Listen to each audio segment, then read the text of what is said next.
찾아오사 내 모든 죄 사하시고 내 상한 맘 고치소서. 주 예수님 내 맘에 오서 내 소원 다 아시고 내 무거운 짐 맡아 주사 참 평안을 주소서. 사랑의 주 사랑의 주 내 맘속에 찾아오사 내 모든 죄 사하시고 내 상한 맘 고치소서. 주 예수님 내 맘에 오사 날 정결케 하시고 그 은혜를 내 맘에 채워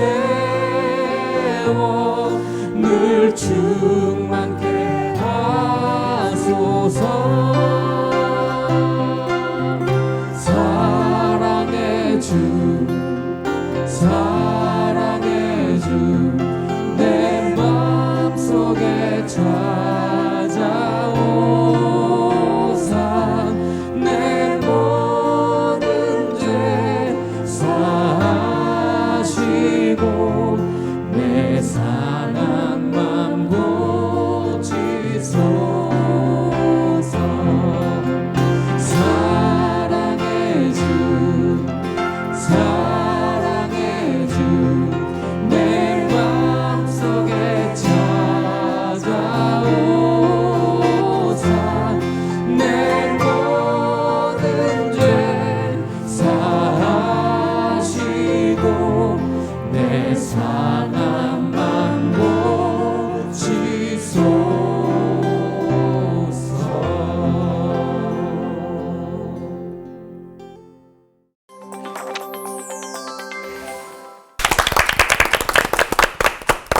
억울한 일을 당하게 되면 누가 이 답답한 마음을 좀 알아주고 빨리 해결해줬으면 하는 바람이 들잖아요. 성경에도 너무나 억울해서 불의한 재판관을 찾아갔던 과부 이야기가 나오는데 결말이 어땠는지 기억나세요? 저요. 네. 그 원한을 풀어달라고 재판관을 찾아가고 또 찾아가고 또 찾아가니까 너무 귀찮게 하니까 재판관이 너무 괴로운 나머지 과부의 그 이야기를 들어줘서 끝난 이 해피엔딩 아닌가요? 근데 하나님도 참 무심하시지. 과부는 사실 예나 지금이나 사회적 약자잖아요. 그런데 그런 악독하고 악랄한 재판관을 만나게 하셔가지고 그러니까. 그 억울함을 몇 번이나 호소하고 탄원하게 얼마나 하셨을까 답답했겠어요. 그런 생각이 들었는데 또 이 재판관이 갑자기 뭐 획가닥했나 어떻게 또 편을 들어줬잖아요 나중에는. 그런 반전이 있어가지고 또 네. 놀라운. 네, 근데 그게 이제 사실은 뭐 간절함은 어떤 것도 이길 수 없다라는 그런 비유가 아닐까. 하나님이 사실 뭐 재판관 편이거나 뭐 재판관과 같다 그런 건 아니지 않을까 싶은데. 그 또 하나님께서 불의한 청지기는 칭찬하셨잖아요. 근데 이 그죠. 같은 불의한 그 라인, 그 형제들인데 불라인이구나. 불라인. 불라인이구나. 어떤 사람은 칭찬하고 어떤 사람은 또 나쁘다고 하는 게 왜 그런 건지, 뭐 때문에 그런 건지 궁금해요, 목사님들. 그러게요. 그 첫 번째 나오는 불의한 그 청지기 경우는 그 불의함은 이 불의한 세상 속에서 어쩔 수 없이 살아가는 불의함, 뭐 이렇게 보면 될 것 같고요.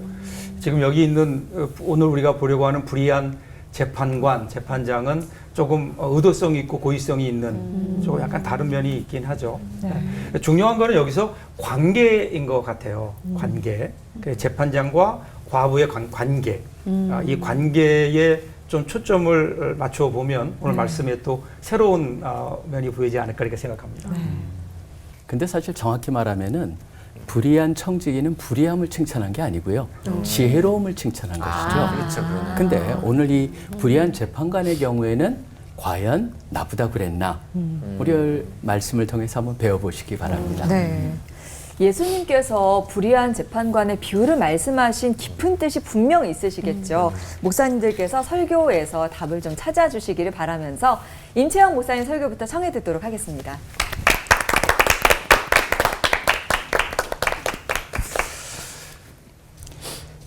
이성복 시인의 산문집에 보면요, 이야기된 불행은 불행이 아니다, 이런 말이 있죠.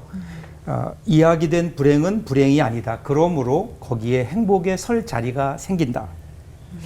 우리가 살면서 불행한 일을 당했을 때, 어려운 일을 당했을 때 누구에게인가 마음을 터놓고 얘기할 수 있는 것만으로도 많이 위로가 되잖아요. 우리 그런 경험들이 있죠. 그렇죠.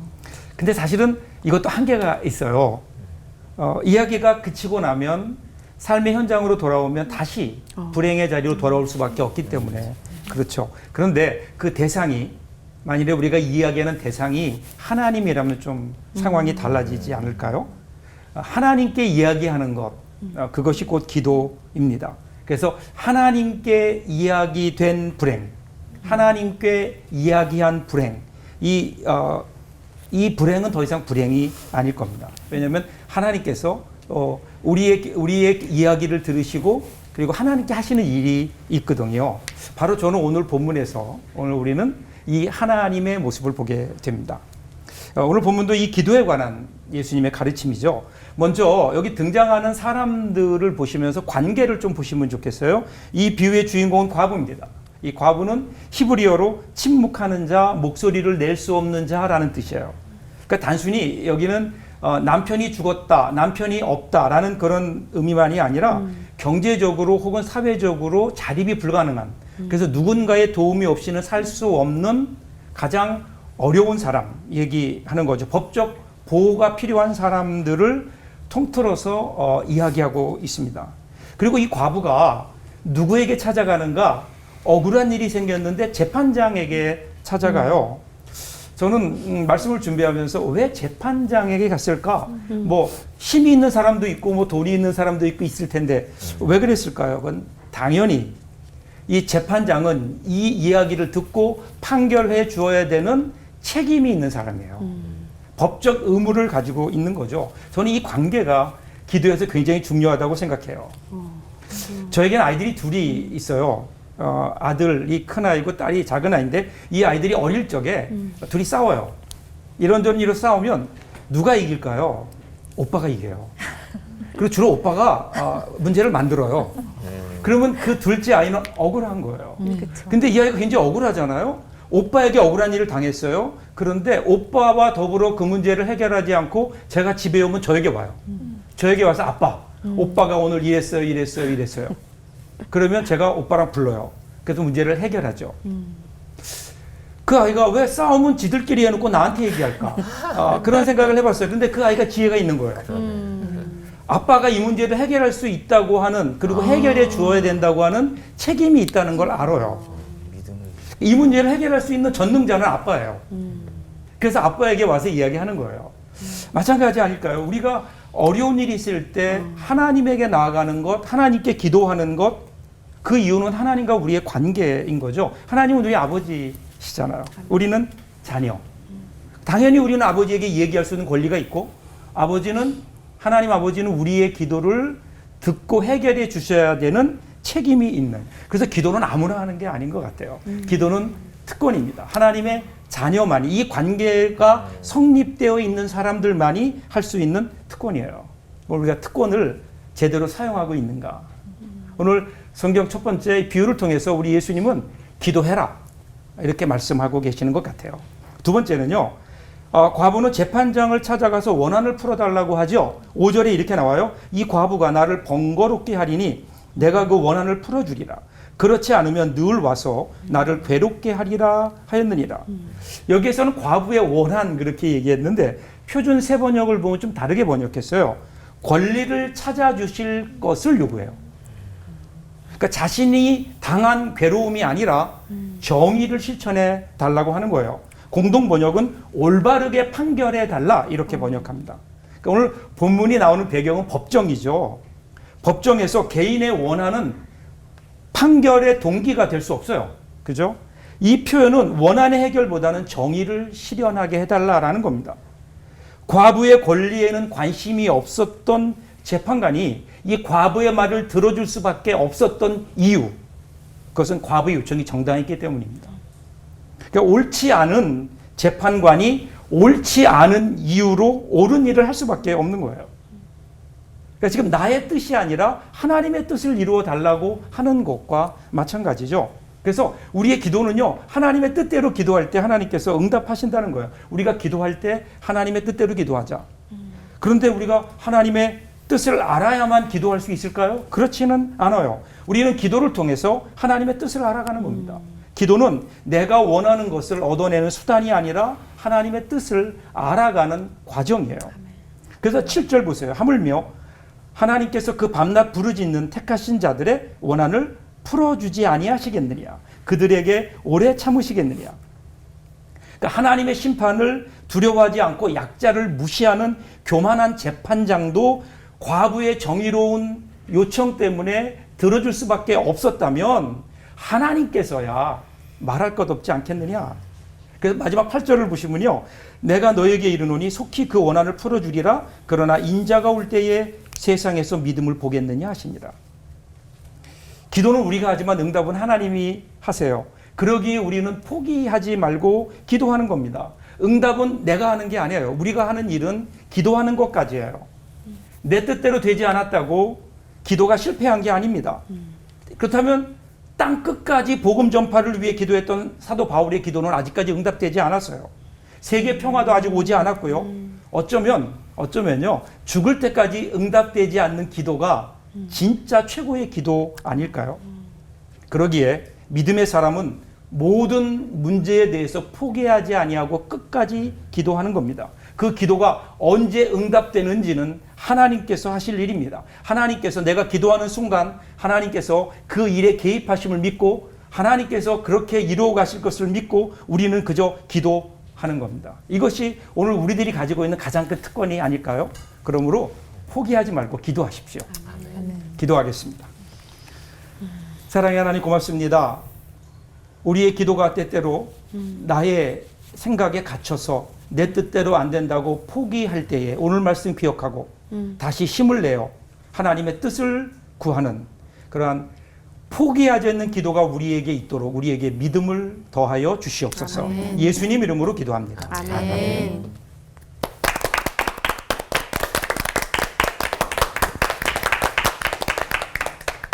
오늘 불의한 재판관의 비유는 기도에 대한 교훈이 분명합니다. 그런데 중요한 것은 제가 성경을 보면서 묵상할 때 도대체 이 시대에 어떤 기도를 하나님께서 요구하시는가라고 하는 부분이 저는 이 부분에 또 우리들이 살펴보아야 될 그런 기도가 아닌가 생각합니다. 1절 말씀에 보면 예수께서 그들에게 항상 기도하고 낙심하지 말아야 할 것을 비유로 말씀하셨다는 거예요. 그러니까 기도하는 데 있어서 이 낙심하지 말아야 되는 이유. 오늘 18장 이 앞에 17장을 보면요. 이 낙심에 대한 말씀이 나와요. 17장 1절에도 예수께서 제자들에게 이르시되 실족하게 하는 것이 없을 수는 없으나 실족하게 하는 것이 이 세상에 우리가 살아가면서 많다는 것이죠. 그게 불의예요. 특별히 17장 마지막 절에 보면 종말에 대한 그런 때에 우리를 훨씬 더 실족하게 하는 일이 많이 생긴다는 것이죠. 여러분 우리들이 이 시대에 살아가면서 그리스도인으로서 우리를 정말 실족하게 하고 낙심하게 하는 사회적인 문제들이 얼마나 많습니까? 인간의 관계 속에서도 그렇고요. 많다는 거예요. 그 많은 상황 가운데서 우리는 어떤 믿음의 행위를 보여야 하는가, 어떤 기도를 해야 되는가라고 하는 것이 오늘 이 본문 말씀 속에서 주는 가장 핵심이 아닌가라고 하는 것이죠. 기도는 하나님의 성품에 따라서 해야 되는 것입니다. 하나님은 사랑과 공의의 하나님이시죠. 오늘 그 말씀이 이 안에 들어있는 것 같아요. 종말의 시대 불의한 일이 많아요. 억울한 일들도 많고. 불의라고 하는 것이 무엇이냐면 오늘 18장 2절에 불의라고 하는 것이 명확하게 표현되어 있어요. 하나님을 두려워하지 않고 사람을 무시하는 것이 불의예요. 이 시대에 일어나고 있는 현상들이죠. 그래서 억울한 것이죠. 그러니까 하나님을 두려워하지 않는 재판관이 사람을 지금 무시하고 있어요. 하나님과 사람에게 마땅히 해야 될 일, 그것은 사랑과 공의예요. 하나님이 우리들에게 대하셨던 것처럼 우리도 사람을 대해야 되는데, 하나님이 우리들에게 공의롭게 판단해 주셨던 것처럼 사람들에게도 그렇게 해야 되는데, 그렇게 하지 않기 때문에 억울한 일이 우리들에게 생기는 것이죠. 여러분, 오늘 여기 나와 있는 과부는 사회적인 약자를 의미합니다. 그 약자를 돌보라고 성경에서 우리들에게 말씀하고 있어요. 이것을 하지 않는 것이 이 종말의 시대를 살아가고 있는 이 시대의 현상입니다. 결국에는 재판관이 그 과부의 원한을 들어주기로 그렇게 하죠. 근데 이유는 다른 것이 아니에요. 그가 무슨 정의롭기 때문에 하나님의 공의를 실현하기 때문에 아니라 순전히 자기중심적인 생각이죠. 귀찮음 때문에, 번거로움 때문에 그렇다는. 그에게는 하나님의 그 사랑의 성품을, 공의의 성품을 도무지 찾아볼 수 없어요. 이것이 인간 권력이 가지고 있는 특징이에요. 이 시대에 나타나는 현상이기도 하죠. 저는 오늘 이 본문 말씀 속에서 이 그러나라고 하는 마지막 8절 후반절 말씀이 중요하다고 생각해요. 불의한 재판관마저도 이렇게 간청함으로 인해서, 자주 번거롭게 함으로 인해서 들어주시는데, 우리 공의롭고 사랑이 많으신 하나님은 하물며 이 기도를, 우리의 기도를 들어주시지 않겠느냐라고 말씀하시면서 끈질긴 기도를 강조하는 것은 맞습니다. 근데 어떤 끈질긴 기도냐라고 하는 것이죠. 8절 마지막에 그러나 인자가 올 때 세상에서 믿음을 보겠느냐 이렇게 말씀하세요. 반전이에요. 불의가 가득한 이 세상에서 우리가 도대체 주님께서 이 상황을 보실 때 어떤 믿음의 행위, 어떤 믿음의 기도를 드리는 것을 보겠느냐라고 하는 그런 것으로 저는 해석할 수 있다고 봅니다. 첫째는 아무리 이 세상이 불의가 가득하다 할지라도 하나님의 통치를 신뢰하는 기도를 드려야 된다는 거예요. 아무리 내 생각에 이 불의가 해결되지 않아도 종국에는 하나님께서 공의를 실현하실 것이라고 하는 이 신뢰가 바탕되지 않으면 우리의 기도는 낙심하게 되고 원망하게 되고, 그리고 결국 기도를 그만하게 될 거예요. 세번역 성경에는 낙심한다는 얘기를 지쳐서라고 하는 거예요. 이제 지쳐서 포기하게 되는 것이죠. 공의의 하나님께서 반드시 이 역사를 결국엔 심판하실 것이다라고 하는 그런 하나님의 속성에 기인한 기도예요. 두 번째는 끈질긴 기도, 중요합니다. 이 끈질긴 기도가 불의한 재판관의 태도를 바꿔놨다라고 하는 것에서 저는 어떤 의미를 부여하냐면, 우리 그리스도인의 기도가 늘 개인적 차원을 좀 넘어서 이제 사회적 차원의 좀 기도를 좀 깊이 드려야 될 때가 아닌가라고 생각합니다. 특별히 오늘날 같이 이 사회가 혼탁할 때일수록 그리스도인들이 해야 될 것은 거리에 나가서 외치는 것도 중요하지만 필요하지만 더 중요한 것은 하나님께 외치는 그 기도가 회복돼야 되는 것이죠. 디모데전서 1장 2절 1절과 2장 1절 2절 말씀에 보면 이렇게 나와요. 우리들에게 기도를 권면하면서 이웃들을 위해서 기도해라. 그리고 집권자들을 위해서 기도해라. 권위자들을 위해서 기도해라. 이는 우리가 모든 경건과 단정함으로 고요하고 평안한 생활을 하게 하기 위함이다라고 말씀하세요. 여기 나와 있는 경건은 하나님에 대한 태도를 이야기하는 거예요. 단정은 사람에 대한 태도예요. 여러분, 이 단정이라고 하는 것은 타인에 대한 진지함, 타인에 대한 정중함을 의미하는 것이죠. 기도하면 기도의 대상자를 닮아가게 돼 있어요. 하나님의 사랑, 하나님의 공의, 하나님이 우리 이웃에게 대하는, 사람들에게 대하는 태도를 기도함으로 통해서 배우게 되어 있죠. 우리가 기도하면서 고통당하고 있는 사회적 약자에 대해서 기도함으로 인해서 하나님의 마음을 알아가는 거예요. 정중한 마음을 우리들이 알게 되는 것이죠. 저는 오늘날 같이 정말 거리에서 우리 종교가, 기독교가 사회를 통합하지 못하고 한쪽에 또 다른 한쪽에 치우쳐서 대립하고 갈등하는 중심에 있는 이 모습이 대단히 안타깝다고 생각합니다. 좀 개인의 문제를 넘어서 우리가 정말 더 진지하게 이웃과 국가를 위해서 어떻게 기도해야 되는지, 저는 이 자세를 이 종말의 시대 때 주님께서 우리들에게 보실 것이 아닌가 이런 생각합니다. 그래서 그러나라고 하는 이 마지막은 반전이에요. 기도에 대한 교훈을 하시고 나서 그러나 이 종말의 시대 때 믿음의 행위, 어떤 기도를 하는 것이냐라고 하는 것을 주께서 보시지 않겠느냐, 이렇게 지금 우리들에게 질문하고 있습니다. 우리 모두가 이웃과 사회와 국가를 위해서 다시 한번 진지한 기도가 회복되기를 간절히 바랍니다. 기도하겠습니다. 세상에 불의가 가득할 때 낙심하지 않게 우리를 붙들어 주시고 하나님의 통치에 대한 신뢰를 우리들이 갖게 하시옵소서. 우리가 해야 할 가장 큰 믿음의 행위는 하나님의 통치를 신뢰하며 낙심하지 않고 지속적으로 기도하는 것을 하나님 것임을 깨닫게 우리를 인도하여 주시옵소서. 아멘. 예수 그리스도의 이름으로 간절히 기도드립니다. 아멘. 아멘.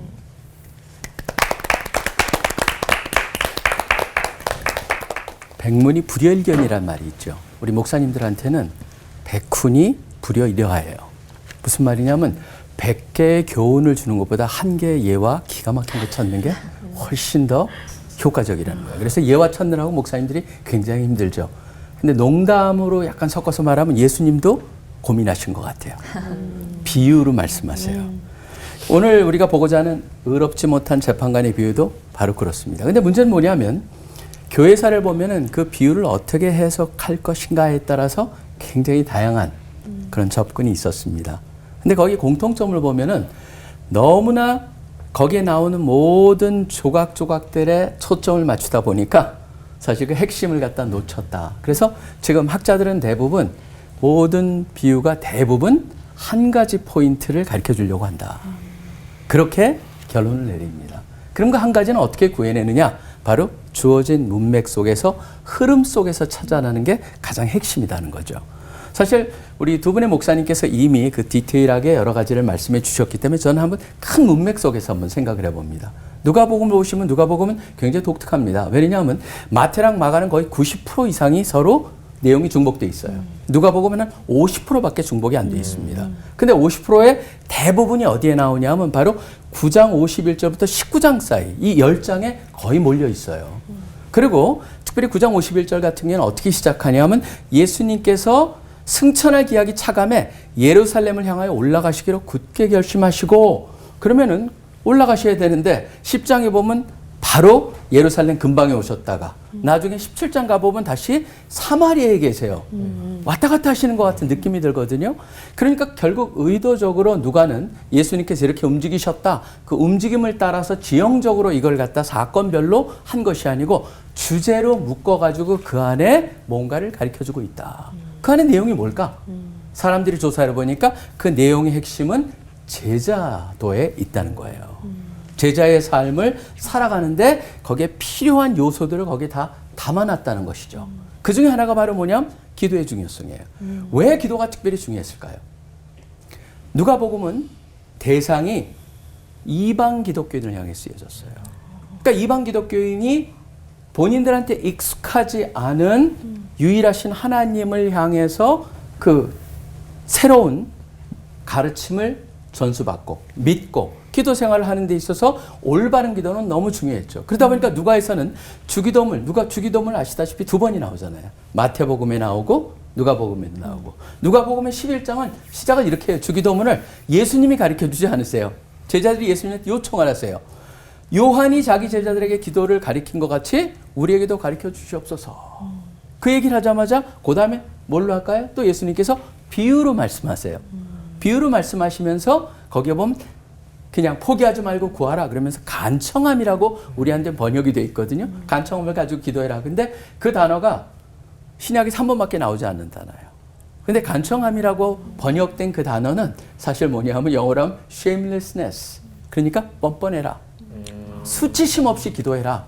라고 돼 있어요. 그러니까 사실 그게 굉장히 중요한 표현입니다. 왜 그러냐 하면은 이방인들한테 여러분 기도를 보시면 이방인들은 어떻게 기도했습니까? 주문을 외우듯이 기도했어요. 나중에 보시면 그런 기록들이 나옵니다. 주문을 하듯이 그 다음에 미사오그가 가득했음에도 불구하고 죽은 기도가 될 수 있어요. 그런데 거기서 하나님께서는 특별히 하나님이 원하시는 기도는 마치 자녀들이 부모한테 요청하는 것처럼 그렇게 자연스럽게 살아있는 기도를 드려라. 살아있고 적극적인 기도를 드려라. 그리고 왜 그러냐면 전제가 뭡니까? 나쁜 것을 주지 않는다는 거예요. 왜냐하면 그게 하나님의 귀한 특별하신 선하신 속성하고 연결이 돼 있어요. 그렇기 때문에 기도를 생각할 때 분명히 우리가 알아야 될 것은 바로 내가 아까 우리 정 목사님도 말씀하셨다시피 우리의 정체성하고 연결이 되어 있다는 거예요. 기도의 내용이 과연 그런가라고 하는 것이고 지금 그 맥락 속에서 오늘 18장으로 와보면 11장하고 연결을 시켜볼 필요가 있어요. 사실 17장 끝부분도 그렇고 18장도 그렇고 시작을 이렇게 하고 있어요. 의롭지 못한 재판관의 비유는 항상 기도하고 낙심하지 말아야 할 것을 비유로 말씀하여 이르시되, 다시 그게 초점이라고 하는 것이죠. 그것과 연결돼서 예수님께서 이 비유를 사용하고 계신다는 것을 우리가 문맥 속에서 볼 수가 있습니다. 근데 우리는 가끔 이렇게 불의한 재판관 그 단어 때문에 우리의 집중력이 흐트러지고 그 자세한 데 쫓아가다 보니까 큰 맥을 갖다가 놓칠 수가 있다라고 생각을 합니다. 그리고 그 얘기를 한 다음에 7절에 보면 이 말씀이 나오는데 이게 바로 또 하나의 중요한 핵심이죠. 하물며 하나님께서 라고 되어 있습니다. 그러니까 불의한 재판관도 들어주는데 하물며 하나님은 당연하시다. 특별히 의로운 하나님께서 정의를 구하는 자에게 답을 주시는 건 너무나 당연하다라고 하는 거예요. 자, 그렇다면은 제가 말씀을 맺겠습니다. 기도는 바로 여기에 두 가지가 합해져 있죠. 우리의 새로운 정체성. 그렇기 때문에 우리는 뻔뻔할 정도로 수침없이 기도할 수 있어야 된다. 그 인간의 용어죠. 하나님 쪽으로 본다면 하나님한테 폐가 되는 기도가 없습니다. 저는 그렇게 말하고 싶어요. 하나님은 우리의 기도를 귀찮아하지 않습니다. 자녀같이 부모한테 구하듯이 그렇게 구하십시오. 그런데 전제 하나가 있죠. 하나님의 속성에 걸맞는 기도를 하십시오. 여기서도 정의로운 분이 답을 하실 것이다. 선하신 분이 답을 주실 것이다. 그래서 그 사실을 기억하면서 포기하지 않고 기도하는 것이 우리에게 필요하다고 하는 것입니다. 여러분들 모든 한 분 한 분들이 그러한 기도를 들으시면서 그러한 하나님의 응답받는 기도를 체험받으시기를 간절히 축원합니다. 아멘. 하나님 아버지 감사합니다. 우리에게 기도를 가르쳐 주시니 감사합니다. 가르쳐 주신 대로 우리가 하나님의 자녀임을 잊지 말게 하여 주시고 하나님의 어떤 분인가를 기억하면서 우리가 포기하지 않고 특별히 이 말세 더욱더 하나님의 의가 필요하다고 느껴지는 이때 주님의 그 정의를 구하시고 또 그것을 행하실 것이라는 걸 기대하면서 기도하는 우리들 되게 하여 주시옵소서. 아멘. 이 모든 기도 예수 그리스도 이름으로 간절히 기도합니다. 아멘.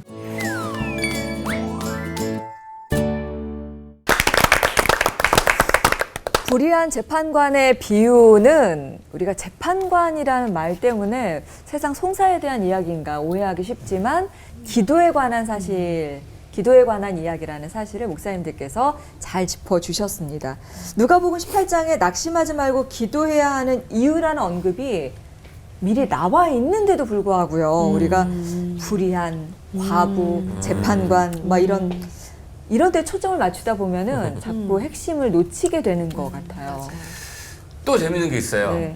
뭐냐면 재밌는 게 다 대조를 이뤄보면 뭐 힘 있는 재판관이랑 힘 없는 과부 그리고 다 가진 기득권자랑 사회적인 약자 또 불의한 재판관이랑 의로우신 하나님 이게 다 대조를 이루고 있어서 예수님께서 이 비유를 하신 이유가 있지 않을까. 왜 이렇게 대조를 통해서 기도를 말씀하신 이유가 뭘까요?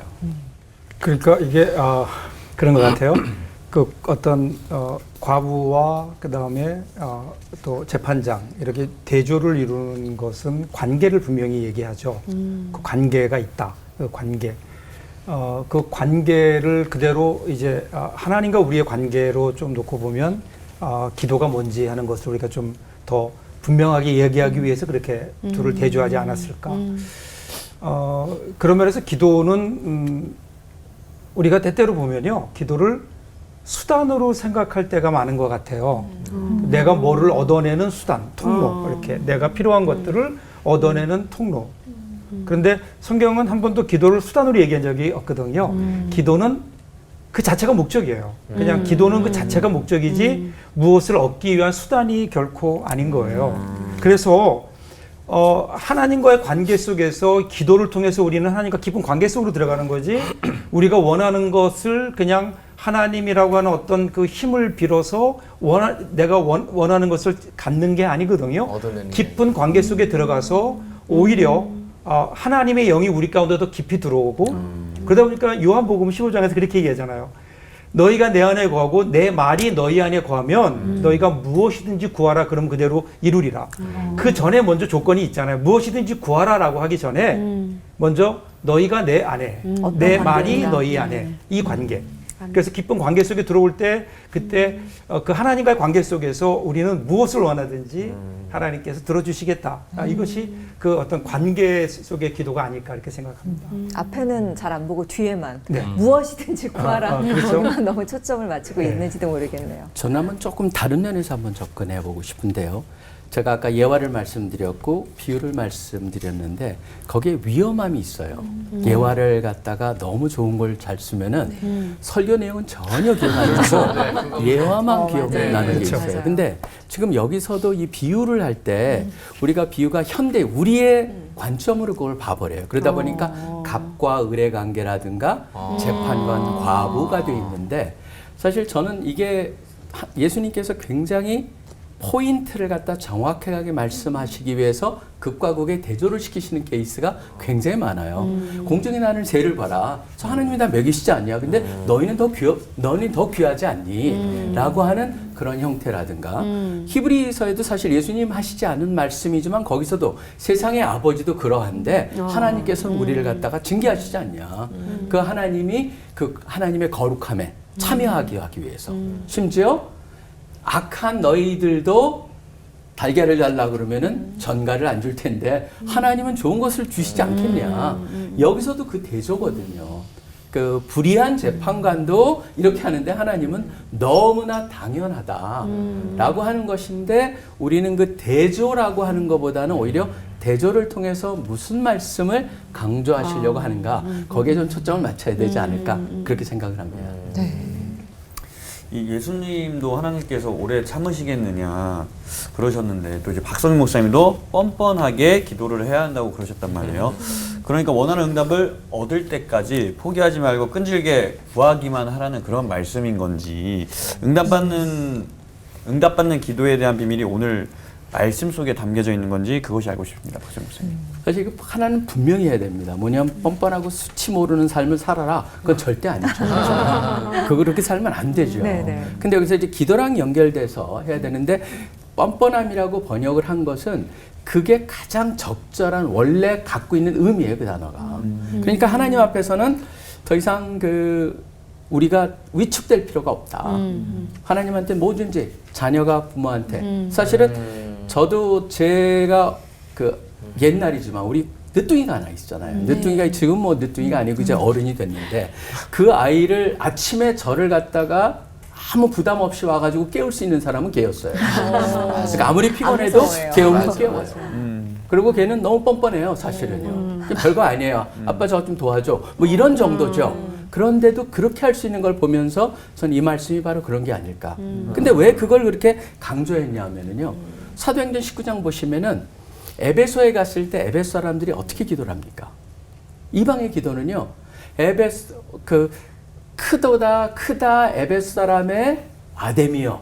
그걸 갖다 거기 보면 2시간 동안 했다고 돼 있어요. 계속 반복을 하는 거예요. 그러니까 주문을 외우듯이 기도하는 그러한 죽은 기도가 아니고 살아있는 기도를 해야 된다라고 하는 것이 바로 포인트라고 하는 것이죠. 사실 그러한 기도를 드린 분이 있죠. 구약에 보면은 아브라함이 그래요. 아브라함이 지금 우리 천 목사님도 아까 사회를 위한 기도인데 사실 아브라함의 기도는 우리는 롯과 그 가족들을 위한 기도 아니야? 아니죠. 거기 보면은 롯과 가족들을 위한 기도였으면은 기도가 달랐겠죠. 왜 50사람으로부터 시작을 합니까? 그건 뭐냐면 소돔이라고 하는 데를 위해서 기도하는 거예요. 기도하는데 거기에 보면 그 얘기를 하시거든요. 하나님의 속성에 초점을 맞추잖아요.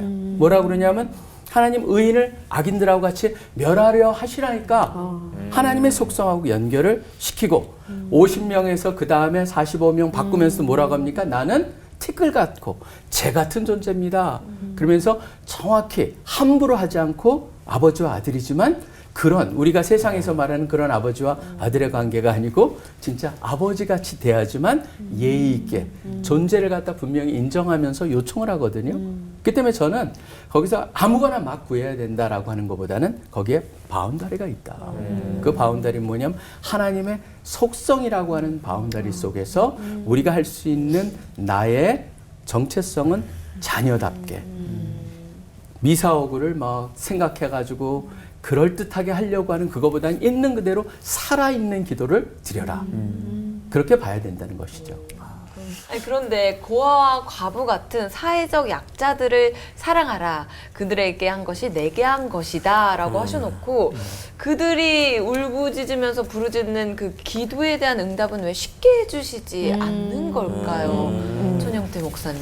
그래서 제가 첫 번째 말씀드렸던 것처럼 기도에 있어서 가장 중요한 것은 지치지 않는 이유는 하나님 나라의 통치의 실현에 대한 신뢰, 하나님의 성품이 이 땅에 실현될 것이다라고 하는 개인과 우리 모두에게 실현될 것이라고 하는 그 통치의 신뢰에 기반하지 않으면 사실은 지치고 낙심할 수밖에 없는 것이죠.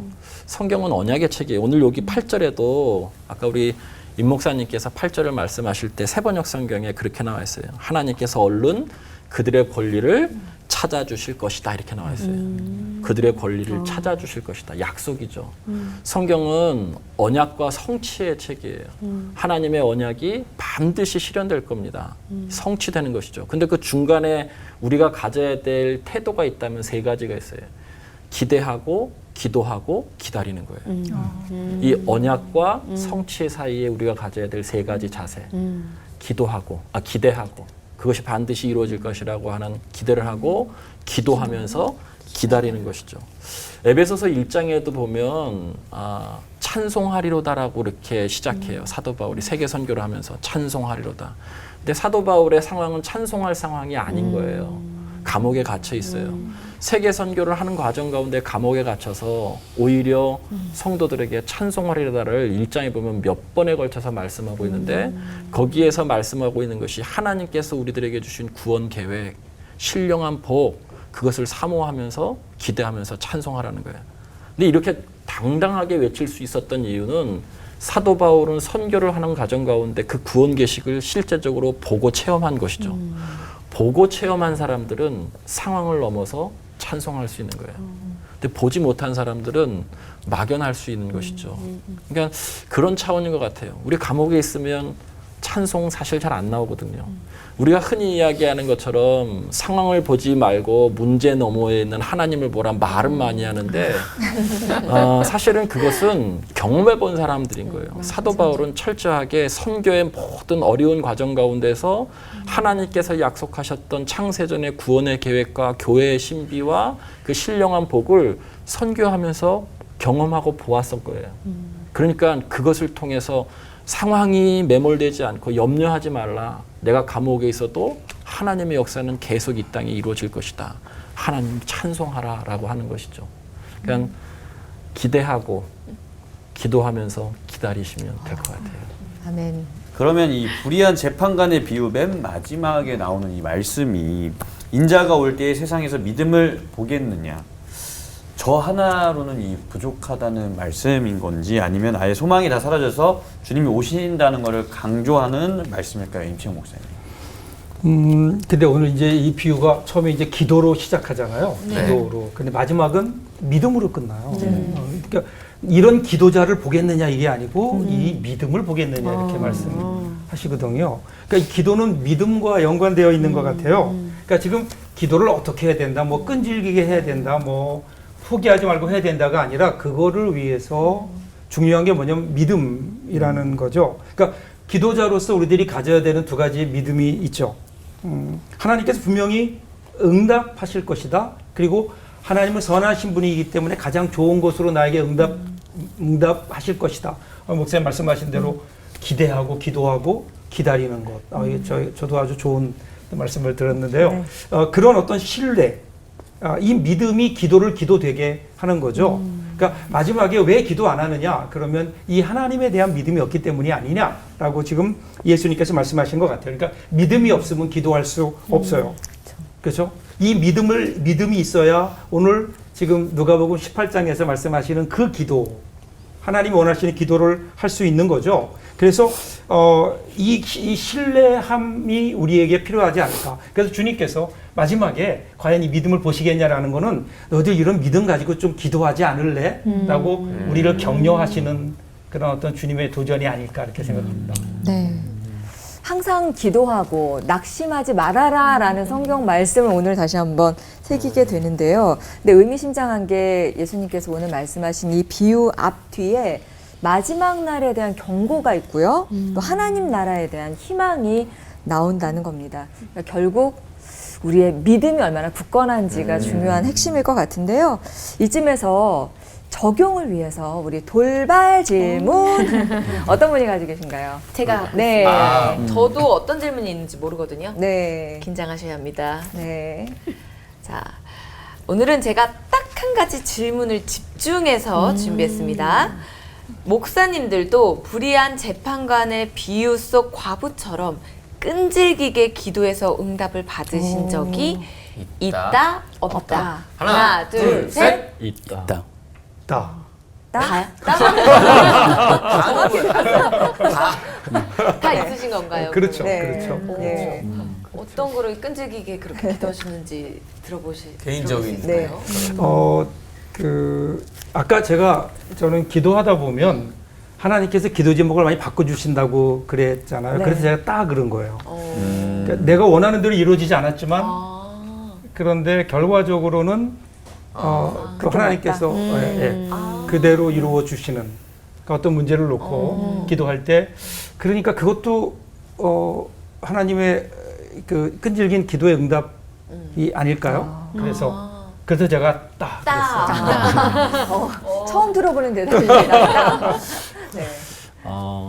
저에게 한 가지 지금은 이제 없는데 병이 있다면 담임 목회를 빨리 하고 싶었던 교만한 생각이었어요. 부목사를 한 12년 정도 했는데 저희 CBS 방송을 나오는 것도 우리 아들의 기도라고 생각해요. 제가 이렇게 부목사를 이렇게 한참 하고 이렇게 있을 때 소파에서 쉬면서 TV를 보면 초등학교 3학년이었던 저희 아들이 맨날 와서 귓속말로 저에게 이렇게 얘기해요. 아빠는 언제 담임 목사님 돼요? 맨날 물어봐요. 그런데 그 아들이 그렇게 해서 끝난 것이 아니라 저도 끈질기게 기도했지만 우리 아들도 자기 전에 맨날 우리 아버지 담임 목사 되게 해주세요. 맨날 기도했어요. 그 기도의 응답으로 다른 친구들에 비해서 빨리 담임 목회를 이른 나이에 나간 것 같아요. 우리 감리교회에서는. 그러고 나서 10년 동안 담임 목회를 하다 이제 정동제일교회에 부임했는데 10년 동안 또 다른 곳에 담임 목회를 할 때 저희 아들이 또 중학교가 올라가서 제가 이렇게 TV를 보고 있으면 CBS 방송 같은 목사님 설교를 보고 있으면 우리 아들이 또 와서 귓속말로 얘기해요. 아빠는 언제 저 TV에 나와? 아들이 대단하네. 그래서 저는 얼마 전에 우리 아들한테 TV에 나왔다라고 아직 올포원에 관심이 없어서 그런데 보여줬어요. 그러니까 기도가 이렇게 너의 기도가 이루어지고 있다라고 하는 거. 저는 그래서 저도 끈질기게 기도했고 우리 아들도 저를 위해서 열심히 기도해줘서 이 자리에서 방송을 하고 있지 않나 그렇게 생각합니다. 이제 뭘 위해서 기도하나 그게 궁금해요. 그러니까 아들에게 좀 한 번 더 얘기해달라 그러세요. 뭔지 모르지만. 아니 저기 아드님 저 좀 소개 좀 시켜주시면. 네. 저도 늦둥이 아들이 있는데 네. 그 아들은 이런 기도 안 하죠. 뻔뻔하게 깨우고 제가 오히려 그 아이를 위해서 기도를 많이 해주는 것 같은데 네.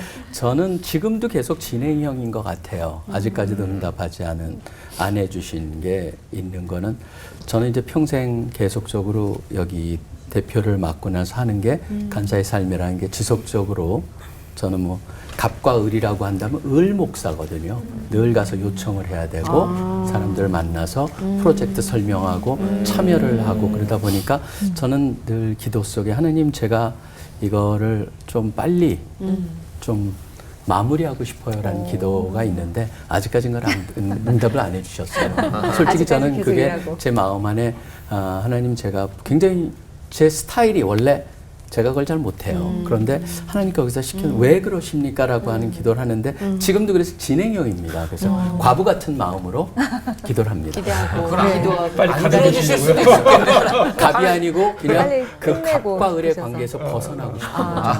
강 목사님도 따일 수도 있겠네요. 따. 예. 그렇지 네. 그렇죠.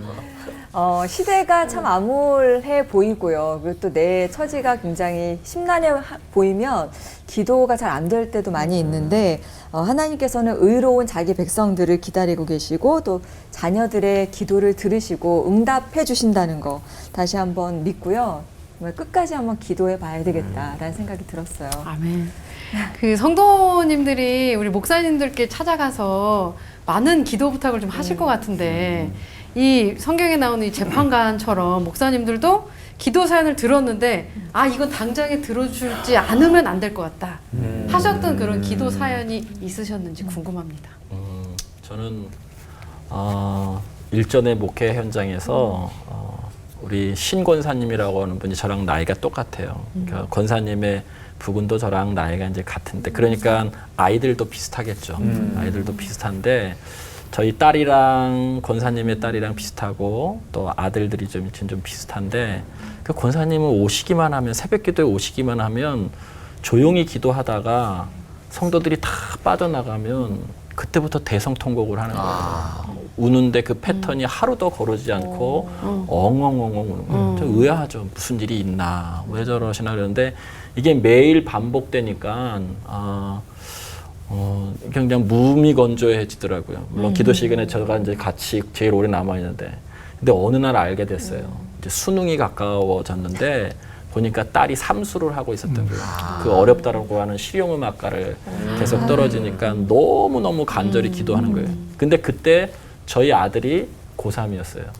저는 아들을 위해서 이제 수능을 위해서 계속 기도를 하고 있었고, 근데 그분이 뒤에서 계속 엉엉엉엉 막 가슴을 찢으면서 이렇게 우시는데 어느 날 이렇게 들리더라고요.